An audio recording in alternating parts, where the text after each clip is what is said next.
Vamos falar agora sobre saúde? Saúde feminina. Papo com você aí de casa. Outubro começou, né? E com ele se iniciam as campanhas mundiais para a detecção precoce do câncer de mama, tão importante. Desde a década de 90, o movimento Outubro Rosa busca compartilhar informações e promover a conscientização sobre a doença. E é claro que nós, né, mulheres, o nome do nosso programa já carrega essa força, nós fazemos parte dessa luta. E para responder às nossas dúvidas, eu vou receber agora aqui no estúdio a mastologista a doutora Fabiana Macdice, que também sentiu na pele os efeitos desse câncer e vai explicar tudo isso pra gente. Seja bem-vinda. Doutora, então quer dizer que você, de doutora, também viveu um momento de paciente?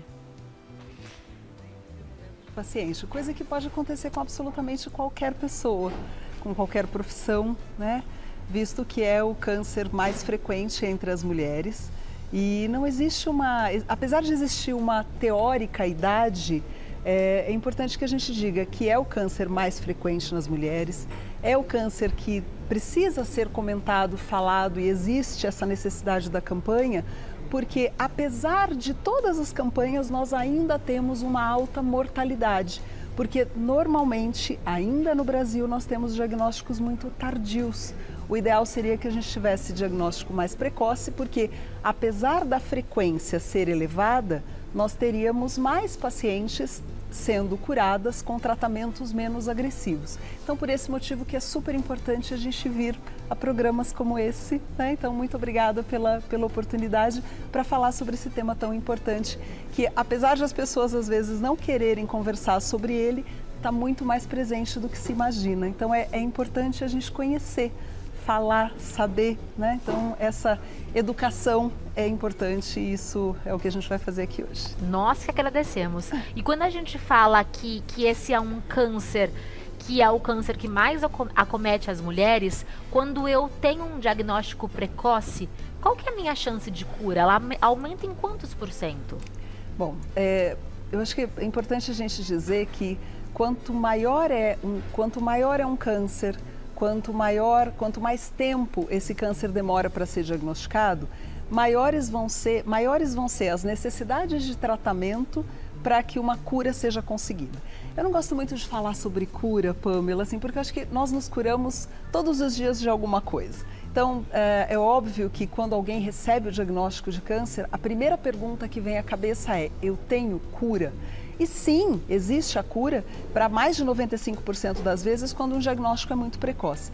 Mas e aquela pessoa que de repente teve um diagnóstico num momento um pouquinho mais para frente? É importante que a gente pense que existe sempre uma opção de tratamento. Nem mesmo pacientes que já têm uma doença que seja mais avançada vão deixar de ter opção de tratamento. Porque se nós dissermos sempre que só o câncer diagnosticado precocemente é curável, uma pessoa que já venha num momento um pouquinho mais para frente, ela não vai se sentir incluída, né? Ela não vai se sentir tranquila com esse diagnóstico. Esse diagnóstico nunca é tranquilo para ninguém, eu imagino. Né? Mas por isso que é super importante que a gente diga que sim, existe cura, mas a nossa cura, eu acho que a nossa cura é diária de tantas coisas, então vamos pensar em tratamento, em melhor momento de diagnóstico. E de qualidade de vida dentro desse tratamento também. De acesso, né? De possibilidades. Então, acho que esse motivo de campanha é super importante. Alertar que existe a possibilidade de diagnóstico de câncer para qualquer pessoa, até mesmo a médica pode ter câncer, assim como a médica teve câncer, né? Então, não se excluir daquela ideia de, eu nem vou ouvir esse programa agora porque isso não é para mim. Tanto é que todas as mulheres, e inclusive homens, podem ter câncer. Só que o câncer é mais frequente nas mulheres. Para cada 100 mulheres, nós temos o diagnóstico de câncer em um homem. Então, o homem tem menos câncer, mas também tem. Então o homem também tem que fazer o exame de toque, também tem que ter essa investigação ativa. Super importante isso que você está falando, porque assim, para que a gente pense em diagnóstico precoce, diagnóstico precoce é aquele diagnóstico que antecede até mesmo uma sensação de exame, tá bem? Então, nem mesmo a mulher sente, nem mesmo, às vezes, o próprio médico. Então, a gente pensar em diagnóstico precoce, para mulheres, a gente tem que pensar em mamografia. tá bom? Porque a mamografia é o exame que vai conseguir diagnosticar pequenos grãozinhos, né, pequenas calcificações ou nódulos pequenos que vão aparecer num exame de imagem, na mamografia, antes mesmo de essa mulher ter uma sensação de nódulo. Mas uma mulher que tenha menos de 40 anos, essa mulher com menos de 40 anos, ela não entra em nenhum programa de rastreamento mamográfico, tá? A não ser que ela tenha uma história familiar muito intensa, onde para aquela paciente em especial, para aquela mulher em especial, a gente recomende mamografia antes dos 40. Mas via de regra, nós não fazemos mamografia antes dos 40. Indicamos mamografia a partir dos 40, a maior parte das sociedades, e o SUS, o governo, recomenda a mamografia a partir dos 50, que é onde existe o pico de incidência para câncer. Mas se você é uma mulher com menos de 40, ou se você é um homem, ou seja, você não está dentro desse programa de rastreamento, ou seja, de fazer exames médicos ou de ir lá fazer a sua mamografia, como é que você vai chegar no médico? Então, se você conhece o seu próprio corpo e se você identifica alguma alteração, principalmente homens, né, que tem uma mama bem pequenininha, que só tem a areola e a mama está geralmente ali atrás, esse autoconhecimento, sentir o seu próprio corpo, da mesma forma como a gente se olha no espelho, conhecer a própria mama é super importante. Então, homens, palpem-se, conheçam a sua própria mama. Mulheres com antes dos 40 anos que não tenham, que não tenham essa frequência de conhecer o seu próprio corpo. Nós temos que conhecer. A gente tem que conhecer a cor da secreção que sai, né, da secreção da calcinha. A gente tem que saber a cor das fezes, porque se a gente tiver um sangramento, a gente tem que ir no médico, porque pode ter alguma coisa. A gente tem que conhecer o nosso corpo, saber se apareceu uma mancha nova no rosto para ir no dermatologista e ver se não é um câncer de pele. E a gente tem que conhecer a mama. E temos que investigar caso algo fuja dessa normalidade, né, do que é conhecido. São os sinais de alerta. Quando eu me apalpo, como estamos vendo aqui na imagem, eu busco o que exatamente? Há um formato, há uma sensação diferente nesse possível nódulo? Sim, existe uma sensação diferente. É interessante o seguinte, a maior parte das mulheres, elas falam para mim, doutora, me dá nervoso porque eu não consigo palpar minha mama e às vezes eu sinto que eu tenho um monte de bolinha. Mas você saber como é a sua mama normalmente, eu te garanto, quando existe alguma diferença, você vai perceber. Essa bolinha seria mais dura? Geralmente, daria para descrever como ela dá é? Dá para descrever. Eu trouxe até aqui dois exemplos, tá bom? Então, às vezes a gente sente como se fosse aqui alguma coisa... Imagina colocar uma bolinha dessa aqui dentro da roupa, tá bom? E aí você vai passar a mão e vai sentir que tem alguma coisa diferente. É claro que quando você palpa uma bolinha e essa bolinha é inteiriça, ou se essa bolinha dentro dela é oca e tem líquido, nem sempre você não vai ser capaz de identificar. Então, o que a gente sempre orienta para as mulheres, conheçam o seu próprio corpo, saibam identificar se de repente tem alguma coisa por baixo. Então imagina, eu estou passando aqui a mão na perna, na hora que eu passo a mão aqui, tem um caroço. Eu sinto, né?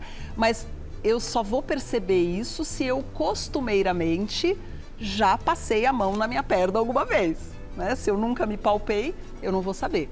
Mas se você sente algum nódulozinho, não é para ficar desesperada. É simplesmente ter o conhecimento do seu próprio corpo e ir ao médico para poder fazer uma avaliação através de um ultrassom, por exemplo, para diferenciar se dentro daquele nódulo ele é duro, ou se aquele nódulo é um cisto só, né? Então tem conteúdo líquido e assim por diante. Então é importante desse autoconhecimento, de se olhar, de reconhecer se um mamilo está para fora ou está para dentro. São o que a gente costuma dizer que são sinais de alerta. Temos até uma imagem com eles, porque isso vai além, né, do toque. Há outros sinais que a mama pode nos mostrar. Exatamente. Vamos falar sobre cada um deles. A pele, então, da mama pode ficar avermelhada ou retraída? Sim. E isso é importante eu dizer, olha, são sinais de alerta, tá bem? Não são diagnóstico de câncer, são sinais de alerta, porque uma pele vermelha, ela pode ser uma reação alérgica, se você apareceu alguma coisa que mudou, em 2, 3 dias aquilo sumiu, é para observar, e se em 2, 3 dias aquilo não melhora, uma semana, puxa, continua vermelha, tá dando uma impressão estranha, né? Tem nessa segunda, por exemplo, parece uma casca de laranja. Sabe aquela perna quando a gente dá aquela apertada assim, parece celulite? Sim, né? isso que pode faz uns acontecer na buraquinhos. mama. Pode acontecer na mama, que é essa sensação de casca de laranja. Então, isso são sinais de alerta que a mulher, observando, então, ela tendo essa percepção e identificando, puxa, tá diferente, ela vai procurar ajuda. Essa questão do mamilo é interessante. Eu recebi uma paciente uma vez no consultório e ela veio com a filha, então era uma senhora mais idosa, e eu perguntei se ela tinha alguma queixa. Não, doutora, eu vim só para avaliação de rotina. Falei, ok. Então, conversamos, tudo, olhei os né, assim, ela não tinha exame ainda, conversamos, chequei tudo, falei, então agora vamos examinar. Quando ela sentou e tirou a blusa, um mamilo era todo normal para fora e o outro era assim, como essa imagem, totalmente afundado. Falei, puxa, se ela disse que não tem queixa, isso deve ser algo comum a ela. Porque às vezes a mulher, depois de uma amamentação, tem algumas modificações na mama ou vai... uma coisa lenta e gradual, vai mudando e a mulher sabe. A né? pele muda também, né? Sim. Eu estou na reta final da amamentação.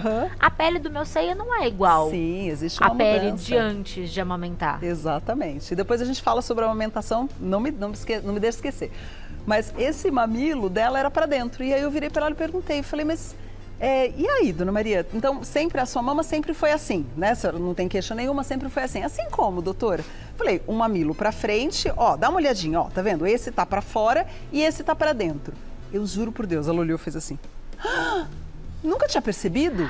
Então não era algo dela, ela não tinha notado. Não, ela não tinha notado. Então, quando a gente sugere para uma mulher, saiba reconhecer o seu próprio corpo, saiba conhecer quais são os sinais que ele tem, é para isso. É para a gente ter uma referência de como você está dizendo, né? A amamentação, ela é o momento onde a mama chega numa maturidade completa. Até nós engravidarmos e gerarmos um filho e esse filho nascer, a mama ela tem é como se fosse assim, um pré e um pós, tá bem?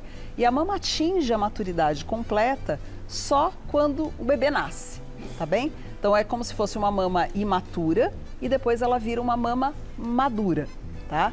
Por esse motivo até que daí existem aquelas questões, quando se amamenta, se reduz o risco para câncer de mama? Sim, de fato reduz, mas não é uma redução que é imediata, é ao longo do tempo, então é a somatória daquelas amamentações. E é importante dizer que redução de risco não é blindagem, né? Então, sim, a mama modifica, essas modificações elas vão ser perceptíveis e percebidas pela mulher, mas uma coisa que eu queria falar aqui, porque eu acho que pouca gente fala, e já que a gente está num programa no 1º de outubro, onde o objetivo é informar com qualidade, mulheres que estão grávidas, mulheres que estão amamentando também podem ter câncer de mama, tá bem?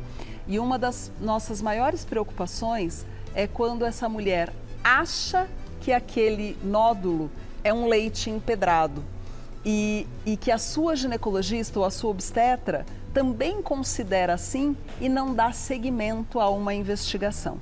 Então, toda vez que essa mulher estiver amamentando, logo, quando é o melhor momento para ela conhecer a sua própria mama? Assim que o bebê mamou.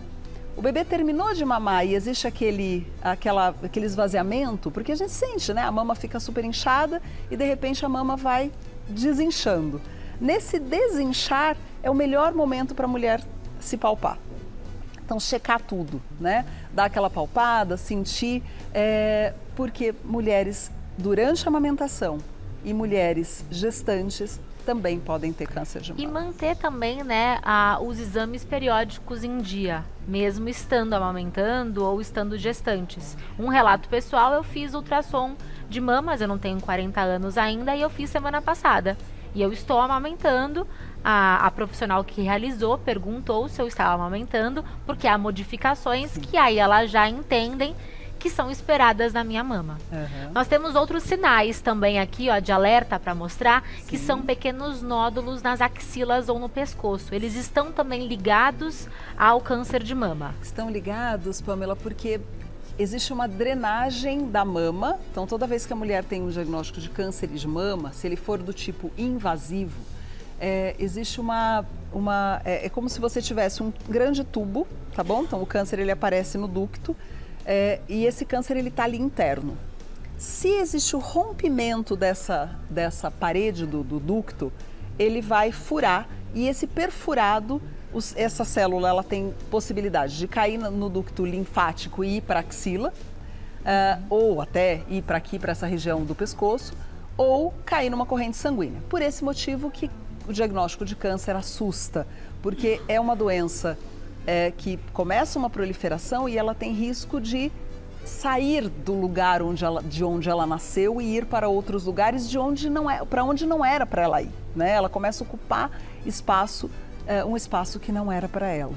Mas um linfonodo na axila, ele já pode ter sido esse recebimento de uma célula que saiu da mama, uma célula cancerígena que saiu da mama e foi para a axila, mas ele também pode ser uma íngua. Você pode ter machucado o dedo, pode ter feito ali né, tirou um bife ali, foi fazer a mão. Dor de garganta, né? Pode ter tido uma dor de garganta e ter um linfonodo no pescoço. Então, esses diagnósticos, eles são, assim, esses sinais, eles são sinais de alerta, tá? Eu acho importante, né, dizer isso para que todas as mulheres que estiverem em casa, de repente assistindo esse programa, assim, calma, respira, mas marca seu médico, né?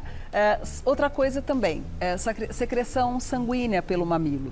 Se a gente for checar, teoricamente, sangue pelo mamilo, o mais frequente não é câncer de mama. É uma doença benigna chamada papiloma. Isso é o mais frequente. Só que toda vez que se tem câncer de mama, assim, que se tem saída de sangue pelo mamilo, é obrigatório que essa mulher seja investigada. Perfeito. Tá bom? Então, recebi um diagnóstico positivo.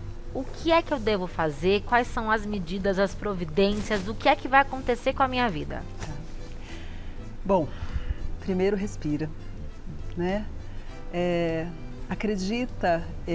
Acredita no profissional que está cuidando de você. Eu acho que o primeiro grande tratamento de uma paciente com diagnóstico de câncer de mama é o seu próprio médico, tá bem? Então, essa nossa responsabilidade de ter na frente da gente alguém que pode ter naquele momento uma grande modificação de vida, porque ninguém em sã consciência vai querer sair de casa, e acho que até por esse motivo que é tão difícil a gente fazer campanha e falar para as mulheres, vão lá, façam suas mamografias, porque às vezes a gente está vivendo, está feliz, está contente, está vivendo o melhor momento da nossa vida, porque diferente do que as pessoas acham, não tem câncer só quem é triste, ou quem tem problema, ou quem está desempregado, ou quem é feia, não existe isso, né? Assim, não existe um diagnóstico num tipo de pessoa. Se você é uma mulher, você tem risco, como tem os homens, e você tem 100 vezes mais risco do que tem os homens. Simples assim, né?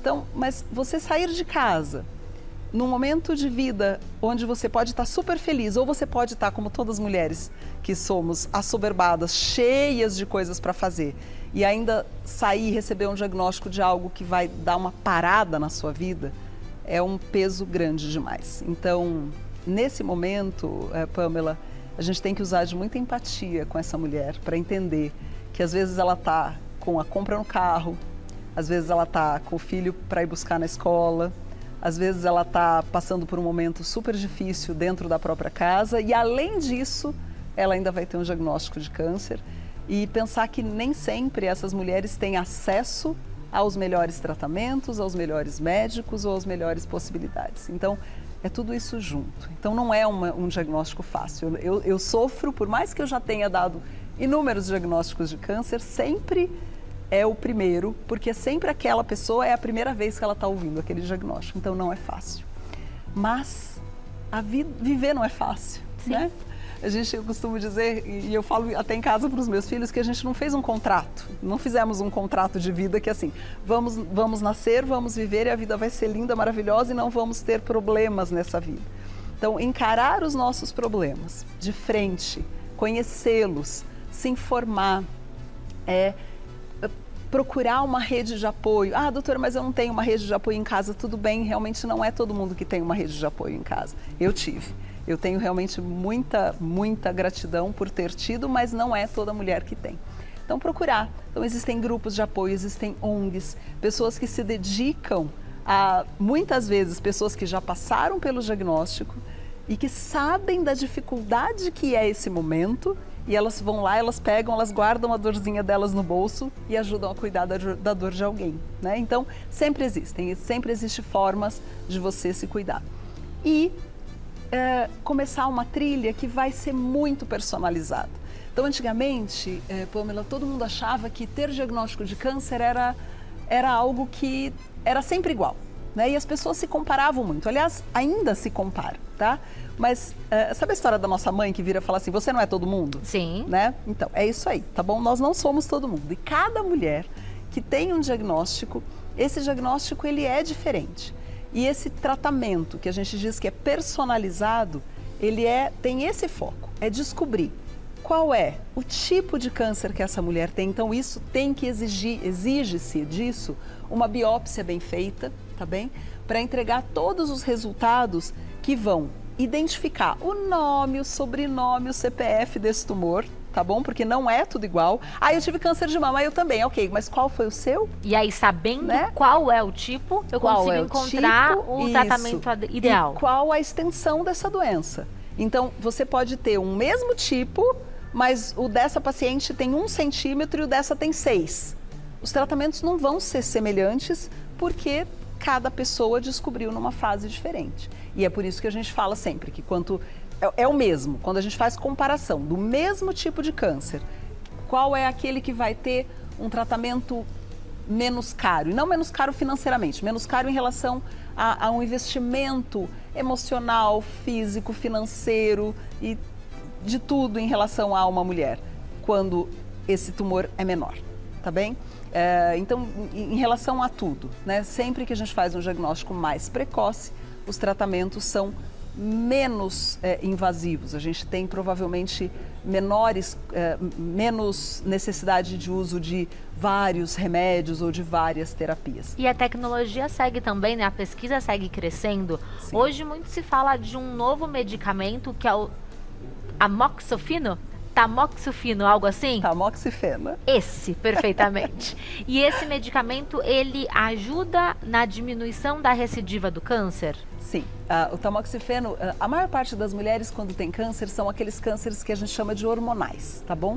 Então, nós mulheres temos muitos hormônios, até por esse motivo que nós temos mais câncer do que tem os homens, porque eles também têm hormônio feminino, mas numa quantidade menorzinha.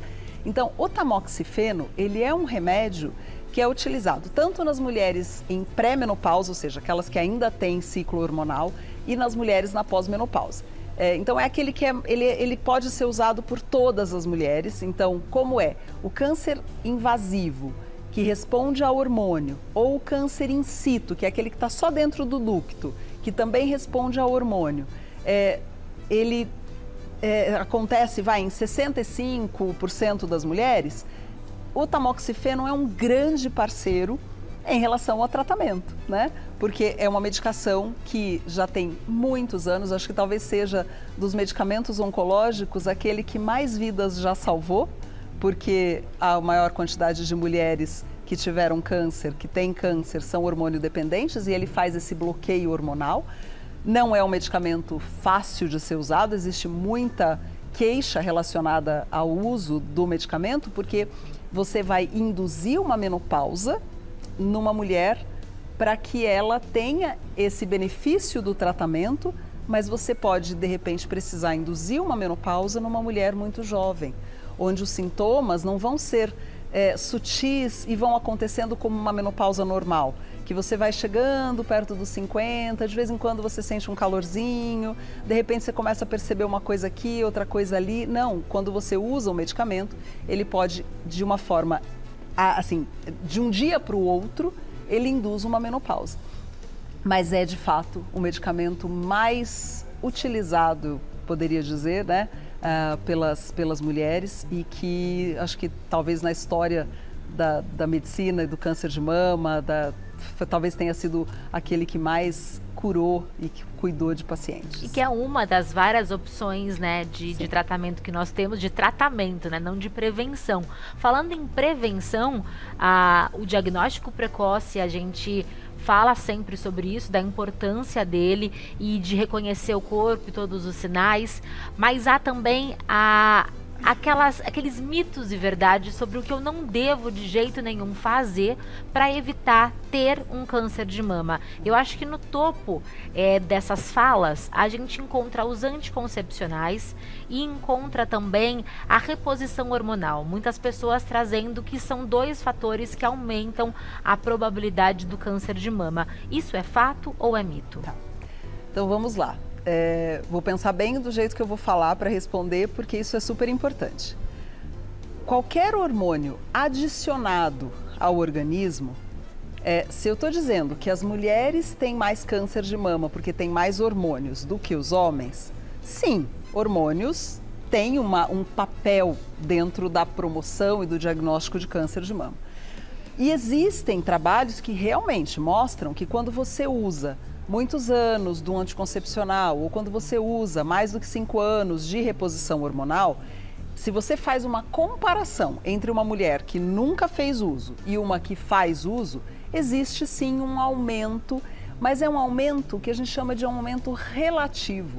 Não é um aumento que você vai dizer assim, nossa, eu não posso fazer uma reposição hormonal ou eu não posso fazer um anticoncepcional, porque, Pamela, é inegável o benefício que os anticoncepcionais trouxeram para a liberdade da mulher, para o cuidado da mulher. Existem mulheres que têm muitas doenças ginecológicas cujo tratamento é o próprio anticoncepcional, e existe esse aumento descrito, que é um aumento pequeno e que não deve ser considerado como um fator de, não, vamos abominar, né? Assim, as mulheres não podem usar anticoncepcional ou as mulheres não podem fazer reposição hormonal. Muita calma nisso, porque são 2 pontos que trazem qualidade de vida a uma mulher. É claro que uma mulher que teve câncer de mama, ela não pode fazer mais o uso do anticoncepcional hormonal e nem de uma reposição hormonal.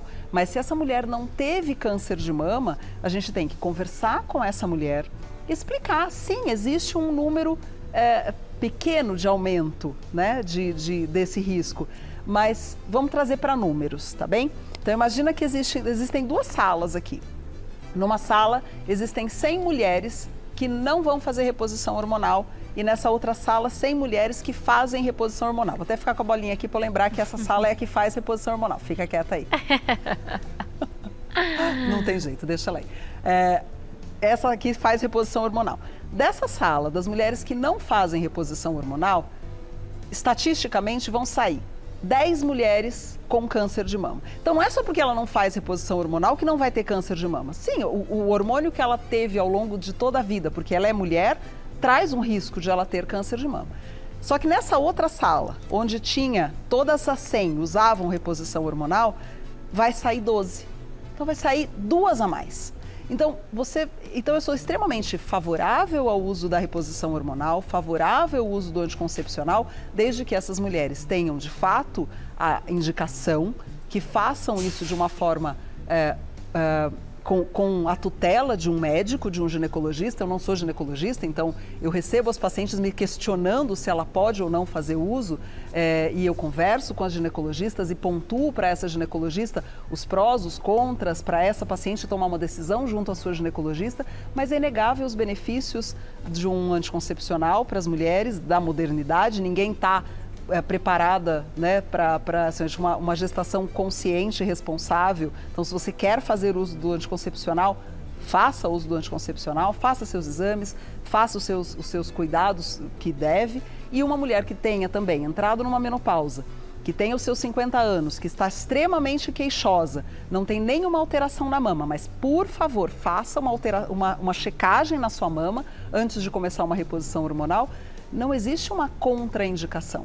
Então, se a mulher tem um desejo de fazer a reposição hormonal, se ela não tem nenhuma contraindicação formal de usar a reposição hormonal, e se ela não tem medo, então ela entende que pode existir um pouco de risco, mas esse risco é um risco pequeno e que ela foi avaliada, ela vai ser cuidada, não existe um motivo para ela não fazer uma reposição hormonal. Então, são 2 pontos que eu colocaria como algo que precisa muito ser conversado, conhecido, avaliado pessoa a pessoa, junto do seu ginecologista, e se tiver dúvida, passa com o mastologista para que a gente oriente e avalie o risco pessoal, para que essa pessoa se sinta informada da forma adequada que ela precisa para tomar a sua própria decisão. E maravilhoso receber profissionais como você para conversar, né? Porque informação é tudo, é a nossa melhor arma.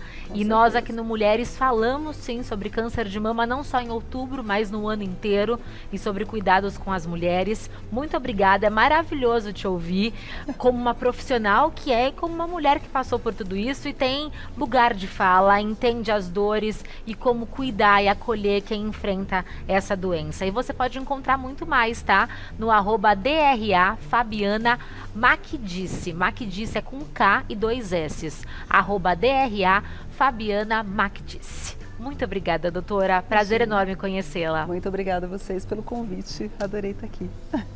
E aí, seguindo nesse assunto, no decorrer de outubro, nós vamos conversar muito mais, tá? Sobre prevenção, sobre o diagnóstico dessa doença que atinge tantas mulheres. E nós vamos finalizar o papo de hoje entendendo um pouco mais sobre a alimentação durante o tratamento do câncer de mama, conversando agora com a doutora, a nutricionista Lidiane Magalhães. Durante o tratamento do câncer de mama, a nutrição desempenha um papel fundamental. Por quê? Porque ela é parte desse processo e é uma parte extremamente importante. Veja, alguns tratamentos, como por exemplo o uso de quimioterapia, podem trazer alguns efeitos colaterais indesejados, mas que acontecem de acordo com a medicação que você toma, a dose que você toma, conforme também o seu estado nutricional inicial, enfim.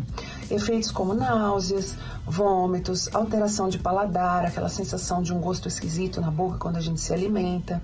Isso é frequente acontecer no tratamento, em intensidade maior ou menor. Isso pode variar. A grande questão é que o acompanhamento do nutricionista neste momento auxilia você a fazer a seleção dos melhores alimentos que vão ajudar a você ter a redução dessa sensação, desses sintomas que eles podem acontecer, desses efeitos colaterais, e ao mesmo tempo auxiliando você a se manter nutrido, auxiliando você a não ter perda de peso, a não ter mais perdas que você possa já ter apresentado previamente. Veja, quando o peso corporal ele é perdido por um processo de doença, um processo de tratamento, porque deixa de se alimentar corretamente, por exemplo, ele ocorre não só com perda de gordura, ocorre também a perda de músculo. E perdendo músculo também pode ocorrer perda de função muscular. E isso faz com que a gente se torne mais dependente do auxílio de outras pessoas e menos capaz de realizar as suas tarefas diárias. Em que momento é necessário usar, por exemplo, o suplemento alimentar ou não é necessário? Que tipo, que momento, em que situação você deve utilizar esse suplemento ou não? Então, o nutricionista vai te acompanhar e te orientar nessa jornada, auxiliando da melhor maneira possível. Até porque a alimentação também é uma questão emocional. Se alimentar junto com seu familiar, tá convivendo com as pessoas, então isso é fundamental.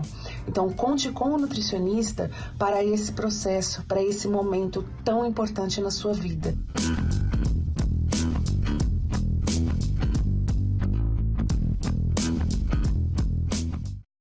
Lidiane Magalhães, muito obrigada, viu, por dividir informações importantes com a gente. Você encontra muito mais no @lidianemagalhães.nutri.